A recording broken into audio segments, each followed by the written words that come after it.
Good evening all, welcome to learners academy.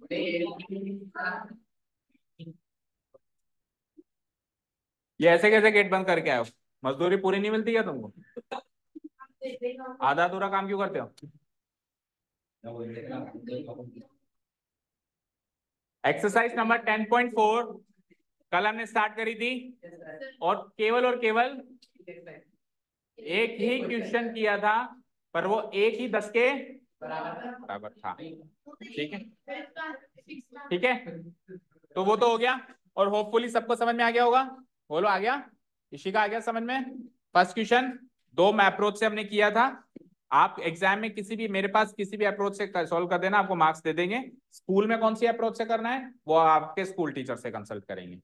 ठीक है, अभी ये बोर्ड का पार्ट नहीं है। अगर ये बोर्ड का पार्ट होता तो फिर अगेन किसी भी अप्रोच से आपको बोर्ड में मार्क्स मिल जाते। ठीक है, चलो now we will see question number 2। अब बाकी के क्वेश्चन इतने लेंदी नहीं है जितना पहला क्वेश्चन था, तो ऐसा नहीं कि एक दिन एक ही क्वेश्चन होगा। अब फटाफट फटाफट हो जाएंगे। ठीक है, if two equal chords of a circle intersect within the circle, prove that the segments of one circle are equal to the corresponding segment of the other कोड। इस क्वेश्चन को सोचिए, समझिए, पढ़िए और इसका एक करेक्ट फिगर बनाने की कोशिश करें। आपके पास है पूरे 2 मिनट।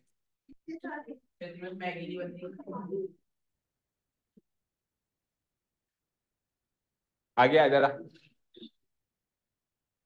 कहाँ गया था कल?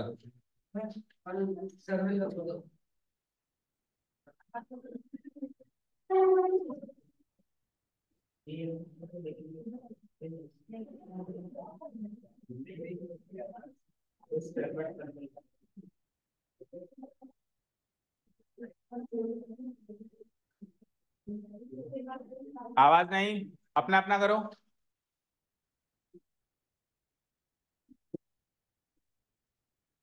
हाँ,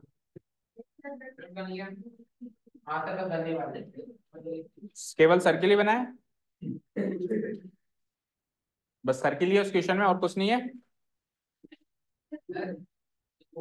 आगे भी सोच, क्वेश्चन को पढ़ ढंग से, वर्ड टू वर्ड, और समझने की कोशिश कर।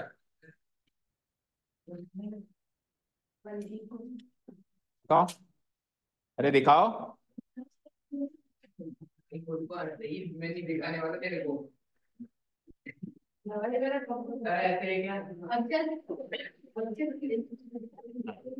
हाँ, आर्या हुआ? नहीं समझ आ रहा? ठीक है, थोड़ा सा मैं इसको ट्रांसलेट करके बताऊं, क्या बता फिर बन जाए। तो ये क्वेश्चन कहता है, इशिका एंड गरिमा, गरिमा कहाँ गई थी आज सुबह वाली क्लास में? बाकी लोग नहीं गए? और कल क्या था? आज से चेंज हुआ है? आज से चेंज हो गया टाइम, अब कल क्या रहेगा? 10:30 बुलाता है। बुलाता है मतलब क्या होता है?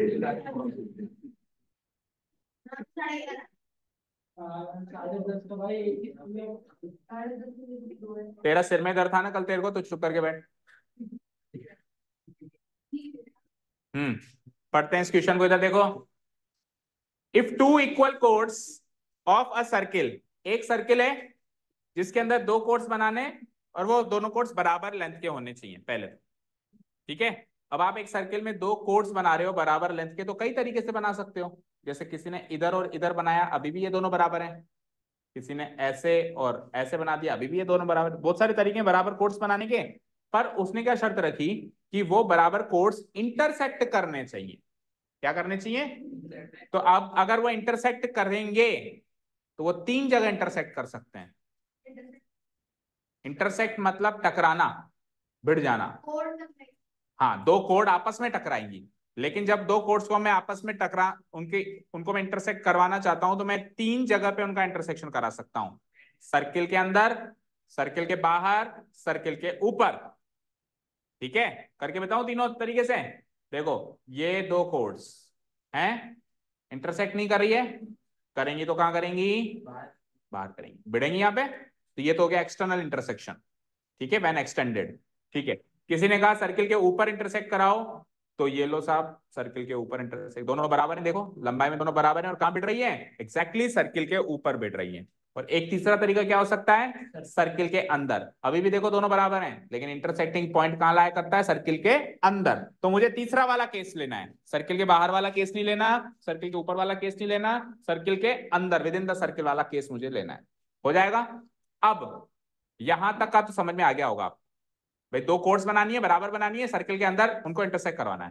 पर आगे उसको चाहिए क्या, ये चीज समझ में आ गई क्या, the segment of one code are equal to the corresponding segment of the other code, the segments of one code. पहले कोड के जो सेगमेंट्स बनेंगे वो दूसरे कोड के कॉरस्पॉन्डिंग सेगमेंट्स के बराबर होंगे। अब यहाँ पे सेगमेंट वर्ड सुनते ही, और सर्किल का चैप्टर भी चल रहा है, तो आपको वो वाला सेगमेंट याद आ रहा होगा, वो वाला सेगमेंट याद आ रहा होगा जो हमने इंट्रोडक्टरी क्लास में डिस्कस किया था। वो वाला सेगमेंट कुछ ऐसा होता था, चेक करो, वो वाला सेगमेंट कैसा होता था, कटोरी नहीं, वो गोल वाला बिस्किट, उसको तोड़ेंगे तो वो वाला सेगमेंट कैसा होता था, एक कोड और एक आर्क से बना हुआ एरिया।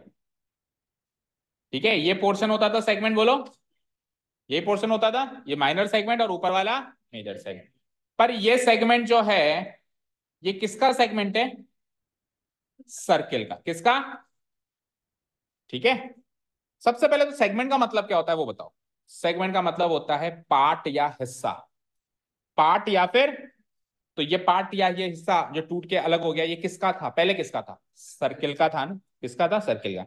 उसने कहा क्या, सेगमेंट ऑफ सर्किल, पढ़ो, सेगमेंट ऑफ कोड, वो कोड का हिस्सा कह रहा है। तो जो हमने सेगमेंट इंट्रोडक्टरी क्लास में पढ़ा था वो सेगमेंट की बातचीत नहीं हो रही इस क्वेश्चन में, वो सेगमेंट ऑफ सर्किल था, वो सर्किल का टूटा हुआ हिस्सा था, ये कोड का टूटा हुआ हिस्सा है। अब कोड का टूटा हुआ हिस्सा मतलब जैसे ही इनका इंटरसेक्शन कराया, जैसे कि ये ए बी थी और ये सी डी थी, तो ए और इंटरसेक्शन लेट से पी पे हुआ है, तो ये जो जैसे मैंने इंटरसेक्शन कराया पी पे, तो जैसे ए बी कोड को ही ले लो, तो ए बी कोड दो सेगमेंट्स में टूट गई, एपी और बीपी, दो टुकड़े हो गए ना इसके, और सीडी कोड भी दो टुकड़ों में टूट गई, चेक करो, सीपी और पीडी, तो दोनों कोड्स के दो दो टुकड़े हो गए, इन टुकड़ों को यहाँ पे सेगमेंट नाम दिया गया है, दो दो सेगमेंट्स हो गए।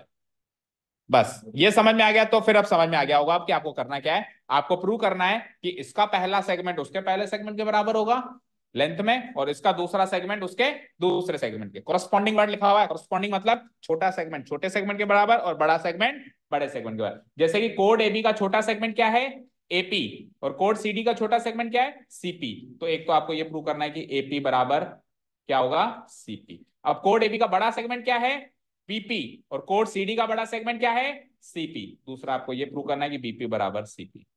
ये दो बातें आपको प्रूव करनी है, समझ आया क्या, BP equal to DPS, DP.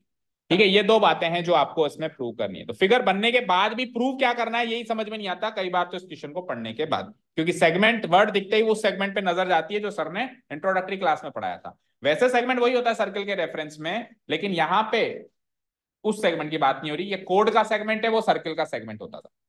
ठीक है, सेगमेंट का मतलब याद रखो टुकड़ा, तो कोड का टुकड़ा कहते ही आप समझ जाओगे कि कोड पूरा ए बी ये था, उसका टुकड़ा एपी और पी भी है या बीपी है। समझ गए, क्लियर है। चलो अब बना दें इसको फेयरली, बोलो बोलो। तो बनाओ सर्किल, दो इक्वल कोड्स बनाओ, सर्किल के अंदर ही उसको इंटरसेक्ट कराओ।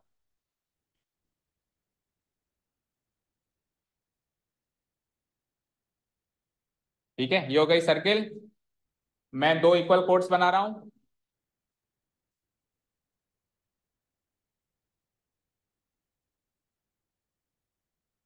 अब थोड़ी बहुत छोटी बड़ी हो सकती है लेकिन लगभग लगभग बराबर दिखनी चाहिए।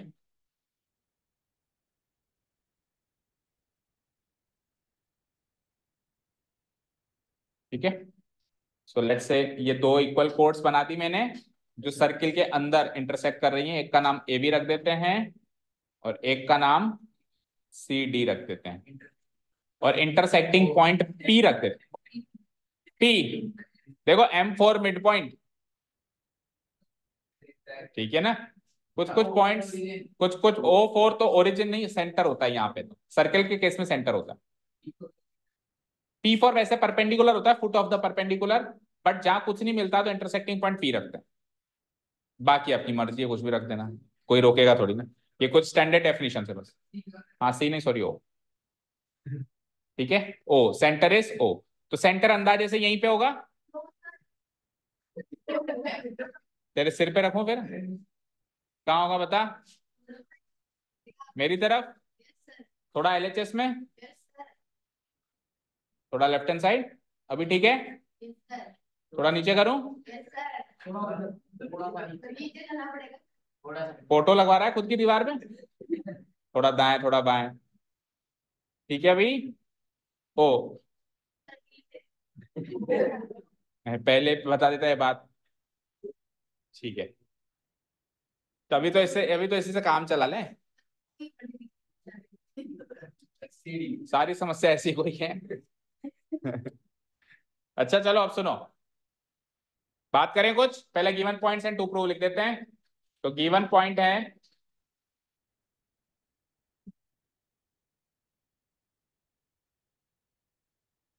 O is the center of the circle.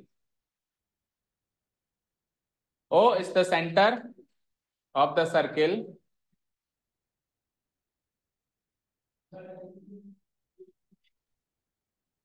in which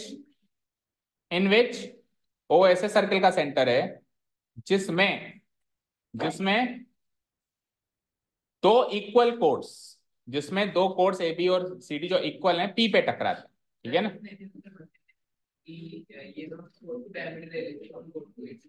देखो पहले भी कहा है, आप आगे भी कहते हैं, जब तक स्पेशल केस ना दिया हो तब तक जनरल केस लेते हैं।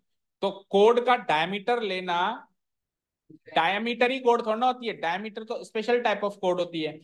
तो कोड इंटरसेक्ट हो रही है तो कहीं भी हो रही है, सर्कल के अंदर हो रही है तो उसे सेंटर में भी कर सकते हैं। तो उसके लिए कोड को डायमीटर लेना पड़ेगा ना। अब मान लो अपन ने डायमीटर ले लिया, लेट से अपन ने क्या ले लिया, डायमीटर, और प्रूव भी हो गया। तो आपने डायमीटर लिया था तो वो केवल डायमीटर के लिए ही प्रूव हुआ है, क्या पता वो किसी दूसरी आम आदमी जैसी कोड के लिए प्रूव होना हो। तो आपको साबित करना है किसी भी कोड के लिए ऐसा काम होता है, केवल स्पेशल डायमीटर के लिए ऐसा नहीं होता है। समझ गए, क्लियर है, ठीक है ना, नहीं समझे। जब तक स्पेशल केस ना कहे तब तक हमको स्पेशल केस नहीं लेना। जैसे हमको कहा गया कि ट्राइंगल बनाओ, ट्राइंगल में कोई थ्योरम प्रूव करो, अब मैंने ट्राइंगल इक्विलेटरल बना दिया, तो वो थ्योरम तो मैंने स्पेसिफिकली इक्विलेटरल के लिए प्रूव करी है, क्या पता स्केलिन के लिए प्रूव होना हो, क्या पता आइसोसेलेस के लिए प्रूव होना हो। लेकिन अगर मैं गिरी से गिरी कंडीशन क्या है, मैंने स्केलिन के लिए प्रूव कर दी, गिरी से गिरी कंडीशन क्या है, मैंने स्केलिन के लिए प्रूव कर दी, तो स्केलिन के लिए प्रूव करते ही वो आइसोसेलेस के लिए भी हो गई। और सिमिलरली इधर मैंने किसी भी दो साधारण कोड्स के लिए उसको प्रूव कर दिया, तो डायमीटर के लिए तो ऑटोमेटिक हो गई ना वो, ये डायमीटर भी तो एक कोड है, हर डायमीटर एक कोड है, लेकिन हर कोड एक डायमीटर, तो साधारण केस है आप कोड लो, आप डायमीटर मत लो, okay. O is the center of the circle in which two equal chords, AB and CD intersect each other,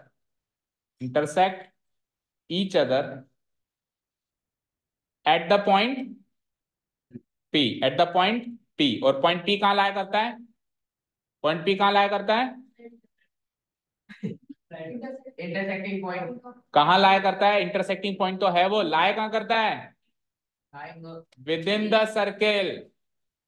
उसने कहा ना सर्किल के अंदर बिड़ाओ उनको, तो आप कह तो दो कि हाँ ले भाई तूने कहा था सर्किल के अंदर बिड़ाओ, मैंने बिड़ा दिया, सर्किल के अंदर ही बिड़ाया, उसको बता तो दो एक बार, ठीक है। हाँ इसने कहा है ना, देखो prove that the segments of one code intersect within the circle, तो हम गिवन पॉइंट में वही भाषा यूज करें जो उसने हमको गिवन पॉइंट में यूज करने के लिए कही है, ठीक है। चलिए टू प्रूव सेगमेंट्स इक्वल होने चाहिए, कॉरस्पॉन्डिंग सेगमेंट्स, कॉरस्पॉन्डिंग का मतलब इधर छोटा तो उधर भी छोटा और उधर बड़ा तो उधर भी बड़ा।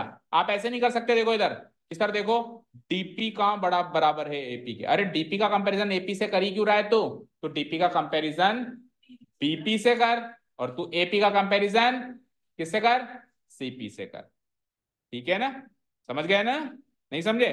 फॉर एग्जाम्पल मान लो दो दोस्त लड़ रहे हैं, अब उनमें से उनका एक बड़ा भाई आ जाए और उससे एक दो से बात करने लग गया तो उसका बड़ा भाई आ जाएगा, भाई जब ये दोनों लड़ रहे हैं तो तू क्यों बीच में पड़ रहा है, तेरे को बात करनी है मुझसे बात कर, तेरे को बात करनी है तो मुझसे बात कर, दोनों आपस में सुलझ लेंगे। ठीक है, तो अगर डीपी को बात करनी है तो एपी से क्यों करेगा, किससे करेगा, बीपी से, कोरस्पॉन्डिंग टर्म्स में बातचीत होगी। ओके ना। जैसे मान लो दो लुगाइयां लड़ रही हैं तो उनमें उनके पति देव आके बीच में लड़ने लग जाए तो वो सही सही नहीं है ना, या फिर पति देव लड़ रहे हैं और लुगाइयां आ जाए तो सही नहीं है ना। भाई लुगाइयों की लड़ाइयां लुगाइयां सुलझाएं और मर्दों की लड़ाइयां मर्द सुलझाएं, बच्चों की लड़ाई बच्चे देखेंगे। ओके ना। टू प्रूव एपी, दो बातें प्रूव करनी है। एपी इक्वल टू, एपी किसके बराबर होगा, सीपी के। एंड सेकंड बात क्या प्रूव करनी है, बीपी बराबर डीपी। यहां तक क्लियर है। देखो एपी और बीपी एबी कोड के पार्ट्स हैं और सीपी और डीपी दूसरे सीडी कोड्स के पार्ट्स हैं, कोरस्पॉन्डिंग फॉर्म में लेना पड़ता है। ठीक है, ऐसा नहीं है कि मेरी आपसे कोई दुश्मनी है, ऐसे बुरा मत माना कर। ठीक है ना। Okay done. अब सुनो एक बार, इधर सुनो, total code A B total code CD के बराबर है। तो अगर पहला पॉइंट प्रूव कर दें कि एपी बराबर सीपी है तो दूसरा पॉइंट को प्रूव करने में तो कोई दिक्कत ही नहीं आएगी। अरे टोटल से टोटल बराबर, मान लो ये 10 सेंटीमीटर की और वो भी 10 सेंटीमीटर की। अब पहला पार्ट मान लो इसका 6 का है और उसका भी 6 का है, बराबर हो गए, तो दूसरा पार्ट तो ऑटोमेटिकली 4 4 का निकलेगा ही ना माइनस करके। समझ गया है ना। भाई टोटल से टोटल बराबर है तो उसका एक पार्ट अगर उसके एक पार्ट से बराबर है तो बचा हुआ पार्ट बचे हुए पार्ट के बराबर होना ही होना है, बस सब्ट्रैक्ट कर देंगे हम।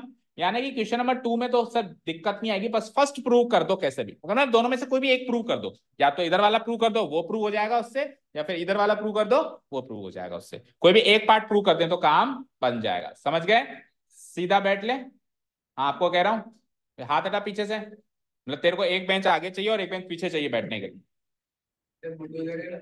डबल फीस लगेगी तेरी कल से, दो दो बेंचेस का इस्तेमाल करता है। क्या बोल रहा है,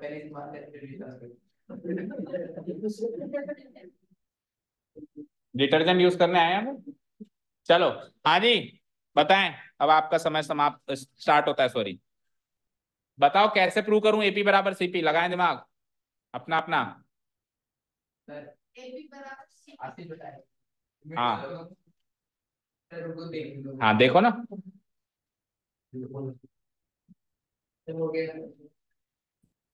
बताओ बताओ कैसे। ओ से किसके ऊपर परपेंडिकुलर लेंगे, एपी के, एपी पे ले या एबी पे ले, एक ही बात है, सेम ही लाइन है। हाँ और सीडी पे भी ले लेंगे, यानी दोनों कोर्स पे ओ से परपेंडिकुलर बना दें, दोनों कोर्स पे हम क्या बना दें, ओ से परपेंडिकुलर बना दें। अब सुनो, ओ सेंटर है, सेंटर से आपने दोनों कोर्स पे परपेंडिकुलर बना दी तो कोर्स तो बराबर थे ना, तो हाँ परपेंडिकुलर तो ऐसे करेगी वो तो ठीक है, वो तो पिछले से पिछला टॉपिक बता रहे हो आप, अभी जो लेटेस्ट में पढ़ा है वो सुनो। अगर हम दो कोर्स बनाते हैं तो सेंटर से दूरी छोटी होती है बड़ी होती है, कल डिस्कस किया था ना। अगर बड़ी कोड है तो सेंटर से दूरी छोटी होती है, छोटी कोड है तो सेंटर से दूरी बड़ी होती है, और कोड्स बराबर हैं तो सेंटर से दूरी भी बराबर होती है। तो जो मैं परपेंडिकुलर बनाऊंगा सेंटर से, वो सेंटर से दूरी तो होगी। सपोज करो मैंने इस पे परपेंडिकुलर बनाई है, तो ये जो लेंथ है ये सेंटर से दूरी तो मानी जाएगी, और क्या मानी जाएगी, मानी जाएगी नहीं, इसको सेंटर से दूरी कह सकता हूं ना मैं, बोलो नहीं नहीं कह सकता हूं, क्योंकि एक पॉइंट से एक लाइन की दूरी क्या होती है, परपेंडिकुलर दूरी ही वो दूरी होती है जो एक पॉइंट से एक लाइन के बीच की दूरी होती है। तो अगर मैंने दोनों पे परपेंडिकुलर ड्रॉ कर दिया तो कल हमने सीखा है कि कोड्स बराबर तो परपेंडिकुलर दूरी भी बराबर। तो अगर मैंने इसको O M perpendicular A B बनाया और अगर मैंने इसको O N perpendicular C D बनाया तो लेंथ ओ एम और ओ एन भी बराबर होंगी। ठीक है, लेंथ ओ एम और ओ एन भी क्या होंगी, बराबर होंगी। तो कंस्ट्रक्शन करना है, दैट मीन्स कंस्ट्रक्शन क्या करेंगे हम, तीन लाइंस बनानी पड़ेंगी हमको यहाँ पे। पहला पहला है draw O M perpendicular A B, and O N perpendicular C D. और दूसरा कंस्ट्रक्शन होगा जॉइन ओपी, जॉइन ओपी। अब कंस्ट्रक्शन वर्क डॉटेड फॉर्म में करते हैं हमेशा।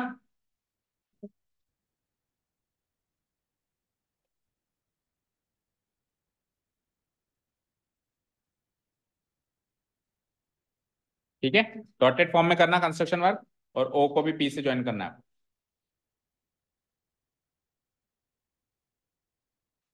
अब फाइनली स्टार्ट करेंगे हम प्रूफ सेक्शन।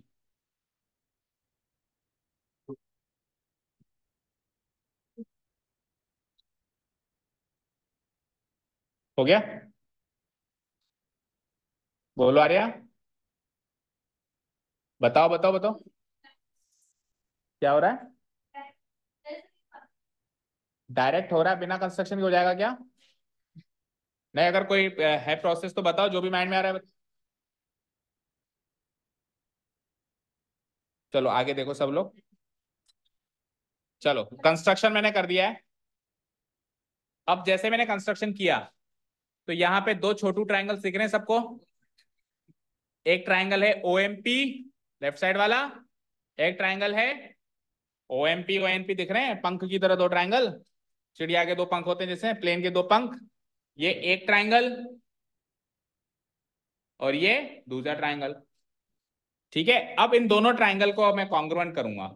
अगर मैंने दोनों ट्राइंगल को कॉन्ग्रुएंट कर दिया, तो पता है क्या होगा? एमपी बराबर एनपी हो जाएगा। पर सर आपको तो एपी बराबर सीपी करना है, कहाँ एमपी बराबर एनपी कर रहे हो? वो आगे की आगे सोचेंगे, इतना तो हो जाएगा ना, एमपी बराबर एनपी। चलो, तो कॉन्ग्रुएंट कैसे करूं? पहले तो रूल बताओ, कॉन्ग्रुएंस रूल बताओ। देखो, ओपी बराबर OP common, NK angle 90 degree. और अभी अभी मैंने बताया कि ओ एम और ओ एन भी बराबर हो जाएंगे, क्योंकि कोड्स बराबर हैं, तो डिस्टेंस फ्रॉम द सेंटर भी क्या होगा? बराबर होगा। परपेंडिकुलर जो ड्रॉ करेंगे वो भी क्या बनेंगे? बराबर बनेंगे। तो राइट एंगल के सामने ओपी हाइपोटेन्यूस है, जो कॉमन है दोनों में, और एक एक साइड इक्वल हो गई। ओके, हो सकता है इससे? ठीक है, तो स्टार्ट करते हैं हम। Here A B equal to C D given है। गिवन है क्या? A B equal to C D given है।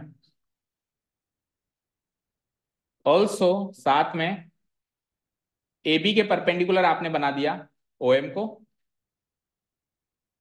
बना दिया ना। एंड सी डी के परपेंडिकुलर आपने बना दिया ओ एन को, बना दिया by construction, by construction. Done, यहां तक हो गया? yes,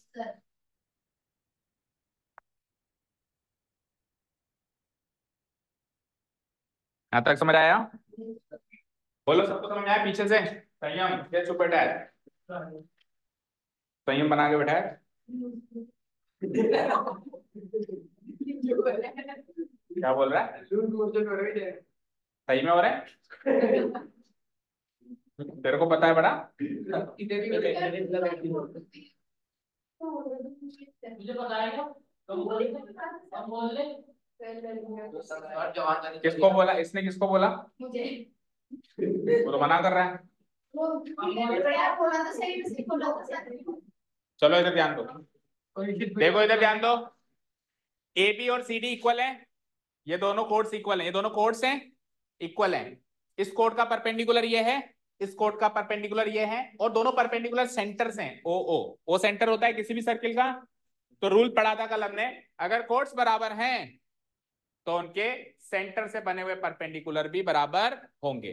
अगर कोड्स बराबर हैं तो सेंटर से बने हुए परपेंडिकुलर भी आपस में बराबर होंगे। और कोड छोटे बड़े हैं तो परपेंडिकुलर भी छोटे बड़े होंगे। कोड बड़ा होगा तो परपेंडिकुलर छोटा होगा, कोड छोटा होगा तो परपेंडिकुलर बड़ा होगा। लेट्स से ए बी बड़ा है, ए बी मान लो बड़ा है सी डी से, तो इधर ओ एन बड़ा होगा किससे? ओ एम से। उल्टा होगा, ये बड़ा है तो उसका परपेंडिकुलर, इसका परपेंडिकुलर छोटा होगा। ये बड़ा है तो उसका परपेंडिकुलर छोटा होगा। और अगर दोनों कोड बराबर हैं, इक्वल हैं, तो ये कोड्स भी आपस में क्या होंगे? इक्वल। ये परपेंडिकुलर्स भी आपस में क्या होंगे? इक्वल होंगे। तो इसके लिए हमको कुछ प्रूफ नहीं करना, हम सीधे लिख देंगे कि ए बी बराबर सी डी है, ओ एम ए बी के परपेंडिकुलर है, ओ एम सी डी के परपेंडिकुलर है, सो ओ एम बराबर ओ एन होगा। सो क्या होगा? ओ एम बराबर ON क्यों होगा ये हमने कल थ्योरम में सीख लिया। सो OM इक्वल टू ON।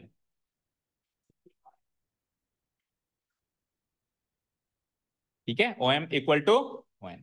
अब इसको संभाल के रखेंगे हम, ये काम आएगा आगे कॉन्ग्रुएंस रूल्स में, ये काम आएगा। ठीक है, अब ट्राइंगल कॉन्ग्रुएंसी के लिए उठा लीजिए। नाउ इन ट्राइंगल, पहला ट्राइंगल ले लेता हूं मैं, OMP। क्या देखो ये है ना AB बराबर CD और ये दोनों परपेंडिकुलर है, तो 100 लगा दिया। 1 2 3, इस तीन का ये रीजन है, मतलब इन तीन रीजन का ये कंक्लूजन है। ओके ठीक है, और वो थ्योरम में लिखने की जरूरत नहीं है भाई, ऐसा थ्योरम हमने पढ़ी है। ठीक है ना, इक्वेशन करो नहीं तो कोई ज्यादा फर्क नहीं पड़ेगा। ट्राइंगल OMP एक एंड दूसरा बताओ उधर से ट्राइंगल ONP। ठीक है, सबसे पहले एक एक एंगल राइट एंगल है दोनों में, कौन सा, इधर तो M पे बना हुआ और उधर N पे बना हुआ। Angle OMP equal to angle ONP equal to what, इसका रीजन क्या लिखेंगे हम, बिकॉज OM परपेंडिकुलर है AB से एंड ON परपेंडिकुलर है CD से। तो ये इसके परपेंडिकुलर है, ये इसके परपेंडिकुलर है, तो परपेंडिकुलर होते इसको 90 डिग्री एंगल मिल गया, इसको परपेंडिकुलर होते इसको 90 डिग्री मिल गया, एक एक एंगल 90 डिग्री हो गया। बोलो, अब इस एंगल OMP के सामने क्या है, OP, वो हाइपोटेन्यूस बनेगी राइट एंगल के सामने, तो हाइपोटेन्यूस OP, और उस ट्राइंगल में भी हाइपोटेन्यूस क्या है, OP, तो हाइपोटेन्यूस OP बराबर हाइपोटेन्यूस OP। रीजन क्या हो जाएगा, कॉमन साइड।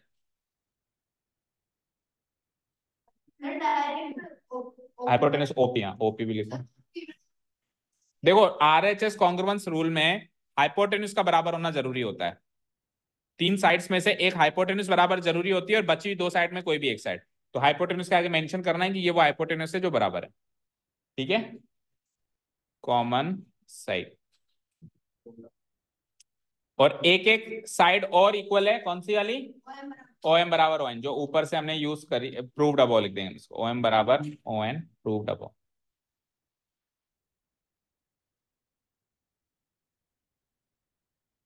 चलो एक बार फ्लो चेक कर लेते हैं, तीनों का फ्लो मिल रहा है क्या, चेक करो। एंगल तो उसी फ्लो में है, OMP ONP, तो एंगल का तो फ्लो चेक करने की जरूरत नहीं खास। हाइपोटेन्यूस देखो OP, इधर भी OP मैच हो रहा है, फर्स्ट टू थर्ड लेटर, और जो तीसरी साइड उठाई है वो OM first to second letter, और इधर भी ON first to second letter, OM equal to ON। ठीक है, तो फ्लो मैच हो रहा है, तो by using which congruence rule, हाँ हाँ,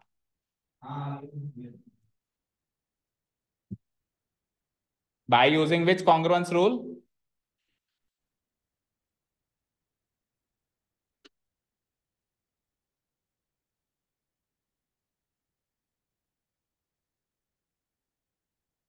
ये हटा दूं ना, टू प्रूव और ये सब।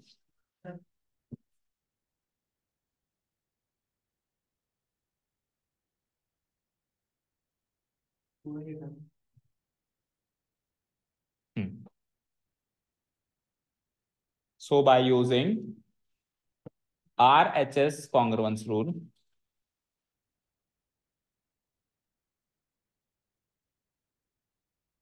कॉन्ग्रुएंस रूल, बोलो कौन कौन से ट्राइंगल कॉन्ग्रुएंट हो गए, triangle OMP congruent to ONP, और बाय CPCT हम क्या ले लेंगे, MP बराबर NP,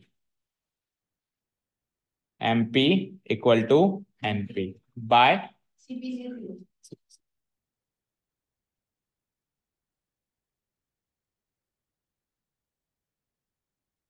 ठीक है, तो MP बराबर NP हो गया, इसको अगेन संभाल के रखेंगे। ठीक है, कितना हो गया।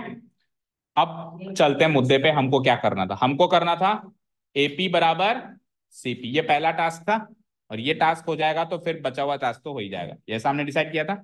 अब आप सुनो, आपको इस कोड का कौन सा सेगमेंट मिला है, MP, जो आपको फाइनली मिला है, जबकि आपको चाहिए क्या, AP, तो AM वाला पार्ट और एड अप करना पड़ेगा, और ध्यान से देखो AM वाला जो पार्ट है AM वाला जो पार्ट है वो पूरी कोड AB का हाफ पार्ट है या नहीं है? क्योंकि जब अपन परपेंडिकुलर बनाते हैं सेंटर से तो वो कोड को बाइसेक्ट करती है उस पॉइंट पे। तो AM बराबर MB है ना? बोलो। और इधर इधर N पे बाइसेक्शन होगा, CN बराबर ND है या नहीं है? तो अगर कोड्स बराबर हैं तो उनके हाफ हाफ पार्ट्स भी बराबर होंगे। Tell me. अगर पूरे पूरे कोड्स बराबर है, AB बराबर CD है, तो AB का हाफ पार्ट AM और CD का हाफ पार्ट CN बराबर होंगे। तो ये दोनों बराबर पार्ट्स हैं, मतलब ये दोनों बराबर पार्ट्स हैं, ये दोनों बराबर पार्ट्स हैं, अभी हमने प्रूव कर दिया। तो इस बराबर पार्ट को, ये दोनों बराबर पार्ट और ये दोनों बराबर पार्ट को ऐड कर दूं तो टोटल AP बराबर CP हो जाएगा। नहीं समझ आया? नहीं आया? हाथ खड़े करो किस किस को नहीं आया, जल्दी पता चलना चाहिए मुझे किस किस को नहीं आया। पीछे क्या देख रहे हैं, आगे देखा, आगे। अब बता किस किस को नहीं आया। नहीं आया, ठीक है। बोला ध्यान नहीं दिया जब आप बताए उस टाइम कहाँ था तेरा ध्यान? अब 2 मिनट के लिए कॉपी से ध्यान हटा और इधर ध्यान दे, और जिस जिसको नहीं आया वो सुनो। यहाँ तक पूरी कोड AB पूरी कोड CD के बराबर है ना? है। M पॉइंट पे ये कोड बाइसेक्ट हो रही है, आधी हो रही है।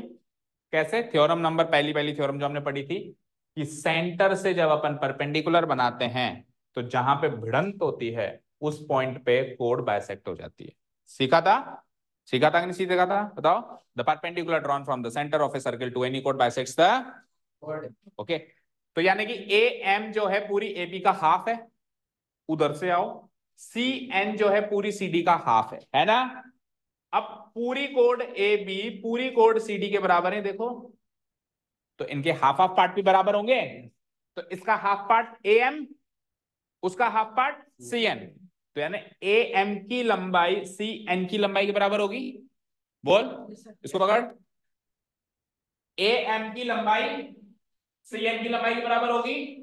इसके अंदर मैं MP और इसके अंदर NP जोड़ दूं क्योंकि वो दोनों भी तो बराबर हैं, है ना भाई? AM से लेके CN बराबर और MP से लेके NP बराबर। ठीक है, 2 पेयर बने ना, ये दोनों बराबर ये दोनों बराबर। तो इसको इससे जोड़ दूं और इसको इससे जोड़ दूं, LHS LHS RHS RHS। तो AM प्लस MP क्या बन जाएगा? AP। और CN प्लस NP क्या बन जाएगा? CP। तो AP बराबर CP हो जाएगा। एक बार वो हो गया तो टोटल कोड से माइनस कर दें तो BP बराबर DP भी हो जाएगा। इसको क्या सुना रहा? माइक तो इधर है, इसकी तरफ करके बैठा है। ठीक है, समझ गए? निकी नहीं समझे अभी भी? समझ गए ना?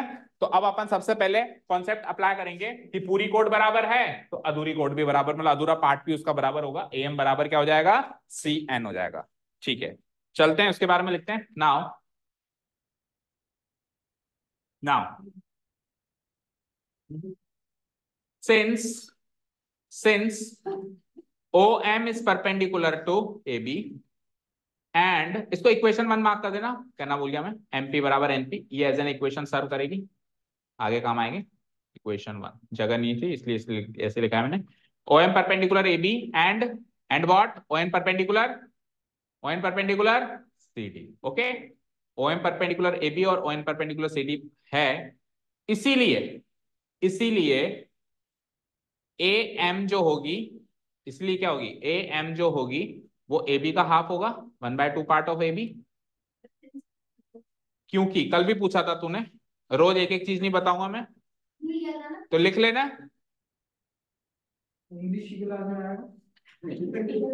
एंड ON क्योंकि CD से परपेंडिकुलर है, तो जो C वाला N, C से लेकर N तक का पार्ट है वो पूरी CD का हाफ होगा, बाइसेक्ट हो जाएगा वहां पे। तो CN बराबर हाफ CD। बताओ यहां तक कोई दिक्कत? AM बराबर हाफ AB हो गया और CN बराबर हाफ CD हो गया। ठीक है, डन। बोलो यहां तक कोई डाउट? No sir. ठीक है, इसको मार्क करो इक्वेशन 2 एंड इसको मार्क करो इक्वेशन 3। डन, चले आगे।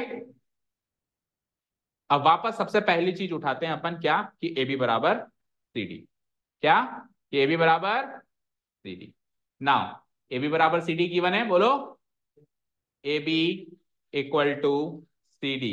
इज दिस थिंग गिवन और नॉट गिवन? सामने डालोगी तो मैं क्या करूंगा, दोनों साइड्स को 2 से डिवाइड कर दूंगा, ए बी को भी 2 से डिवाइड करूंगा और सी डी को भी 2 से डिवाइड करूंगा। क्यों? क्योंकि ए बी का हाफ गिवन है ए एम और सी डी का हाफ गिवन है क्या, सी एन। ठीक है, तो dividing both sides by 2, dividing both sides by by what, 2 we get. तो जैसे मैं डिवाइड करूंगा तो ए बी को 2 से डिवाइड करते ही ये बन जाएगा 1/2 ए बी या ए बी बाय 2, और सी डी को 2 से डिवाइड करते ही क्या होगा 1/2 सी डी या सी डी बाय 2। अब 1/2 ए बी की वैल्यू देखो ऊपर इक्वेशन 2 में क्या दिख रही है, ए एम, और 1/2 सी डी की वैल्यू देखो इक्वेशन 3 में क्या दिख रही है, सी एन। यहां तो कोई डाउट? तो सी एम बराबर सी एन आ गया क्या? ये किसकी मदद से आया भाई, half A B A M होता है ऐसा कौन कह रहा है, इक्वेशन 2, और half C D C N होता है ऐसा कौन कह रहा है, इक्वेशन 3। तो ये फ्रॉम इक्वेशन 2 एंड 3 की मदद से आया, बोलो भैया। आप आए तो इक्वेशन 2 और इक्वेशन 3 की मदद से हो, बट आप खुद भी अपने आप में एक इक्वेशन हो, तो इसको इक्वेशन नंबर 4 भी मार्क कर नीचे की साइड। ठीक है, सामने तो रीजन है और ये खुद भी एक इक्वेशन है, इक्वेशन नंबर 4। डन? या तो कोई डाउट? अब इक्वेशन 1 क्या थी,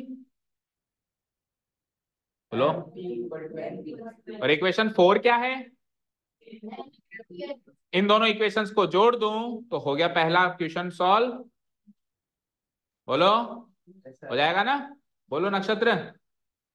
तो now adding equation 1 and 4, now adding equation 1 and equation 4 we gate.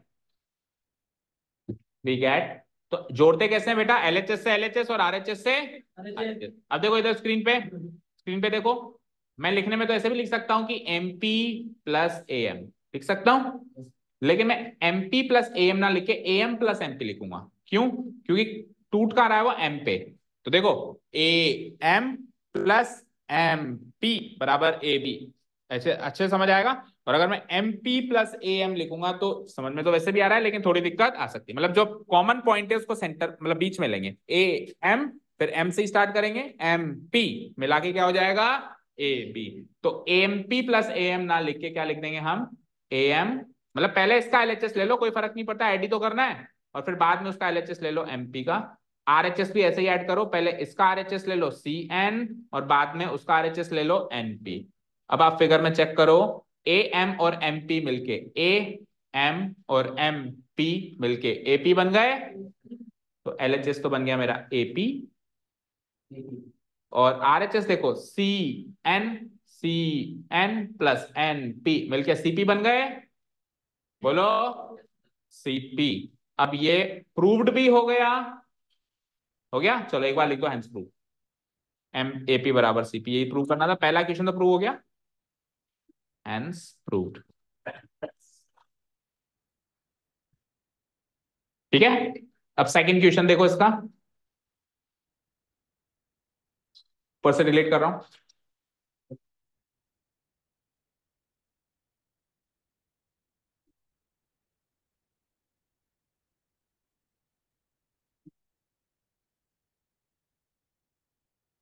ठीक है, चले वापस।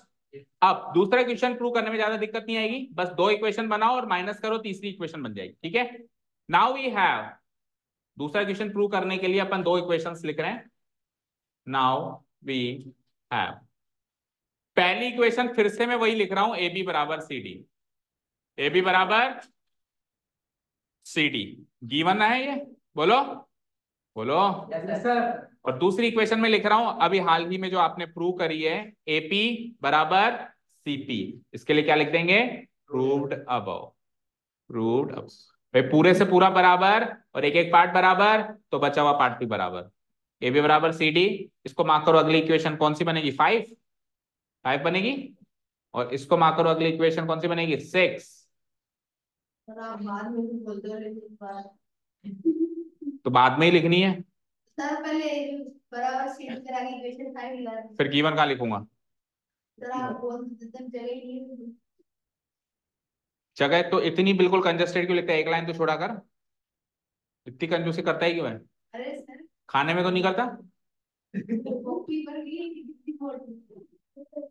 हाँ जी देखो, ए बी बराबर C D equation 5, A B बराबर सी पी इक्वेशन 6। अब अगर मैं ए बी में से ए पी घटा दूं, चेक करो, टोटल ए बी में से मैं ये ए पी घटा दूं तो बीपी बचता है, और इधर सी डी में से सीपी घटा दूं तो डीपी बचता है। हो गई सेकंड इक्वेशन प्रूव भी। तो कैसे लिखूंगा, सब्ट्रैक्टिंग इक्वेशन, इक्वेशन 6 को घटा रहे हैं 5 में से, 6 को किसमें से, अगर 5 में से 6 को घटा रहे हैं तो क्या लिखेंगे, सब्ट्रैक्टिंग इक्वेशन 6 फ्रॉम इक्वेशन 5। जिसको घटा रहे हैं उसको पहले बोलते हैं, फ्रॉम लगा के जिससे घटा रहे हैं उसको बाद में बोलते हैं। ठीक है, तो now subtracting equation 6 from equation 5, subtracting equation 6 from equation 5 we get, तो LHS से LHS सब्ट्रैक्ट करो, AB में से AP सब्ट्रैक्ट करो, इक्वल टू RHS में से RHS सब्ट्रैक्ट करो, CD में से CP सब्ट्रैक्ट करो। डन, इंप्लाइज, अब कर दो सब्ट्रैक्ट, फिगर के अंदर देख लो, AB में से AP गया तो क्या बचा, दिखाऊं क्या, नहीं दिखाऊं, देख लो यार, देखो ए बी टोटल लेंथ थी, उसमें से ए पी कट गई, बची कितनी, बीपी, बीपी बची ना, ठीक है। सी डी टोटल लेंथ थी, उसमें से सी पी कट गई, बची कितनी, डीपी, डीपी, हैंस प्रूफ। गलत है ये, एन आएगा सर, टी है ये डी, वो एन है, दिख नहीं रहा तेरे को, सर भी दिख रहा है, हैंस प्रूफ। ठीक है, दोनों इक्वेशंस, दोनों पॉइंट्स प्रूव हो गए कि पहला बड़ा सेगमेंट बड़े सेगमेंट के बराबर, एपी बराबर सीपी, और छोटा सेगमेंट छोटे सेगमेंट के बराबर जीपी बराबर। ठीक है, तो इजी था ये तो, बस खुद इक्वेशंस का गेम था। ठीक है, थर्ड क्वेश्चन कल क्यों करेंगे, नहीं एक क्वेश्चन और,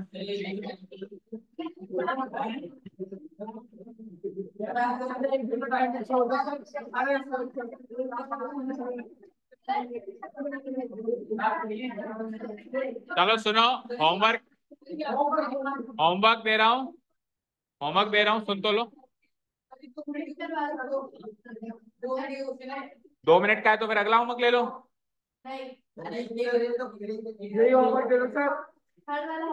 थर्ड वाला होमवर्क है तो समझ तो लो कैसे होगा, फिर कल आते ही आप कह दोगे, कल आते ही आप कह दोगे कि मुझे आया नहीं। हाँ देखो, if two equal chords of a circle, if two equal chords of a circle intersect within the circle, यहां तक गिवन पॉइंट सेम है,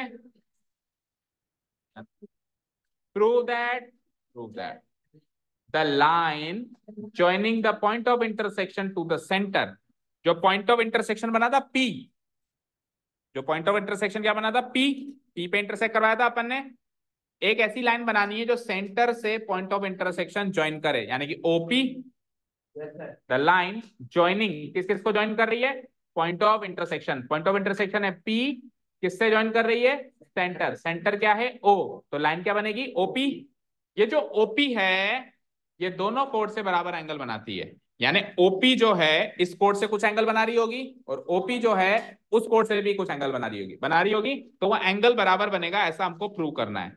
ठीक है, पिछले क्वेश्चन में जॉइन ओपी ये हमने कंस्ट्रक्शन वर्क में लिखा था, पर इस बार नहीं लिखेंगे, क्योंकि खुद प्रूफ में क्यों लिखेंगे, उसने खुद ने दिया ना ओपी, हाँ प्रूफ में तो एंगल इक्वल करने हैं, द लाइन जॉइनिंग, आपको नहीं समझ आ रहा, बनाओ। नो नो नो, नहीं आया,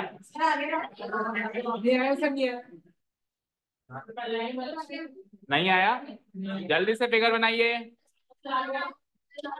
figure will be the same, figure will be the same, ठीक है, और कंस्ट्रक्शन वर्क भी वही है, पर ओ से लेके जो पी ज्वाइन हमने किया, ओ से लेके जो पी ज्वाइन किया वो कंस्ट्रक्शन का पार्ट था, इस क्वेश्चन में वो कंस्ट्रक्शन का पार्ट नहीं होगा, वो रेगुलर पार्ट होगा।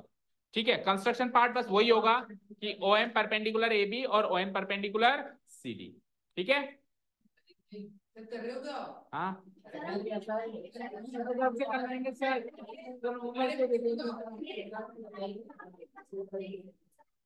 आ जा। हाँ अब परीक्षित समझा रहा है, सबको सुनो थोड़ा। तो फिर मैं समझा रहा हूँ तो समझाने का तेरा है। हाँ तो जो समझाऊंगा वो तो लिखेगा ना। तो होमवर्क कर लेगा। हाँ कर दूंगा सब मैं। अगर कोई भी बच्चा होमवर्क नहीं कर पाया तो उसका होमवर्क परीक्षित करेगा। राजी है? राजी है क्या? सबका सबका तू करेगा?